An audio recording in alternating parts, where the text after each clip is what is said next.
భారతదేశంలో ముస్లిం సహోదరులు కూడా దర్గాల దగ్గర కొబ్బరికాయలు కొడతారు. మరి మీరు క్రైస్తవులు ఎందుకు కొబ్బరికాయలు కొట్టరు అని అడిగాడు ఆయన. అప్పుడు నేను వెంటనే ఆయన అడిగాను, పూజారి గారు మరి కొబ్బరికాయ ఎందుకు కొట్టాలో మీరే నాకు చెప్పండి, అప్పుడు నేను కొడతానన్నాను.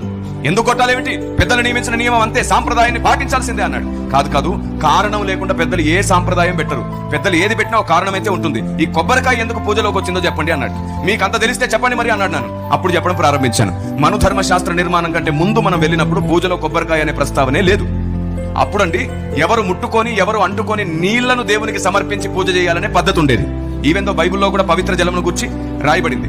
రాగి బిందెలు, ఇత్తడి బిందెలు ఇప్పటికీ చూడండి, ఎవరు నిద్ర లేవక ముందు బావి దగ్గరకో చెరువు దగ్గరకో వెళ్ళి పూజారులు ఏం చేస్తారు, నీళ్ళు తెస్తారు. ఒకవేళ అక్కడ మీరు కుళాయి ఉందనుకో, మీరేమో బోరింగ్ అంటారు కదా, బోరింగ్ ఉందనుకో, వాళ్ళు ఏం చేస్తారు తెలుసా, దీని మీద 11 బిందెలు పోసేసి అమ్మయ్య ఇది పవిత్రమైనది అని అప్పుడు పట్టుకుంటారు.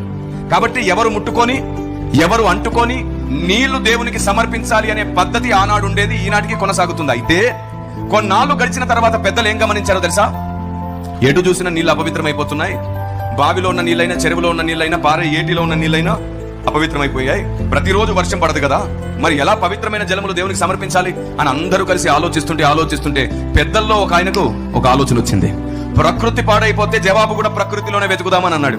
ఎలా ప్రకృతిలో వెతకాలని వెతుకుతుంటే వచ్చిన ఐడియా ఏమిటంటే, ఈ కొబ్బరికాయలో ఉన్న నీళ్ళని ఎవరు ముట్టలేడు కదా, పూజలోకి ఇప్పటి నుంచి కొబ్బరికాయ తీసుకొస్తే కొబ్బరికాయలో ఉన్న పవిత్ర